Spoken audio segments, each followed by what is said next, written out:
dating naman itong si Gener na, oh, may bago pa na yung dyan sa kanluran. Oo. Eh di, doon daw, eh di, dumating yung isang yung sinasak yung driving natin. Eh, sasakay na kami! Sabi gano'n. Eh kasi may pinadala pa sa akin yung NGO na pagkain nila. May tatlo sila. May Lisa, yung anak ni Chay, at saka si Consehal kung si Chito yata yun. May Consehal ba Chito dyan? Oo. Yun yung pa yung tatlo. Hindi, pinadadala sa potang nang yan.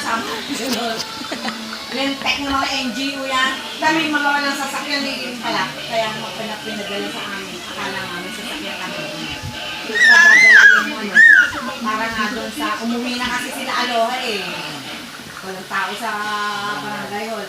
Eh di, sabi ko, pinadala nyo sa amin. Ito lang. Yoy, ano yan. Paano yung driver? Hindi nga. Hindi ginawa ni Ada kung nga isa para sa driver.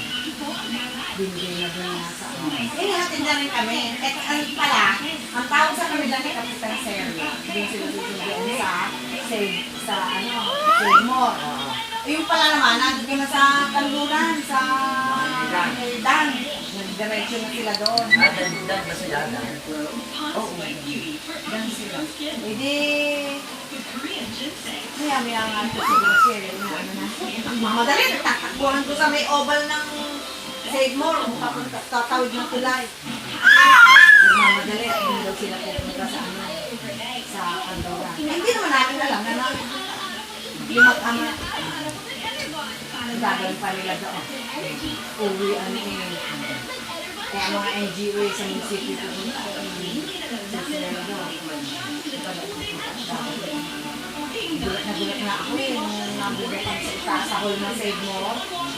Hindi naman kailangan sila sila.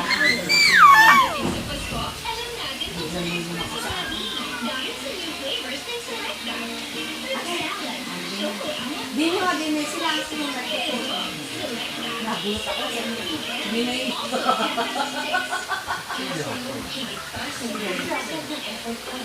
Wala na.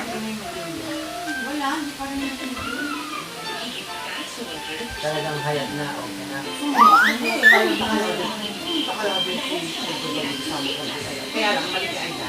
Pag pinadi-ay niya, sa taksawa niya, pwede mo tanggal niya. At lagi na yung matangkas sa anak si Aida. Hindi Hindi na suwaya yung tanggal si Kapitan niya. Ay, pag pinatanggal niya, wala silang serve na buhay. Eh bagay, meron pa silang negosyong bawang. Ganun na lang magbibig negosyo. Sigwa-sigwa ng Kapitan.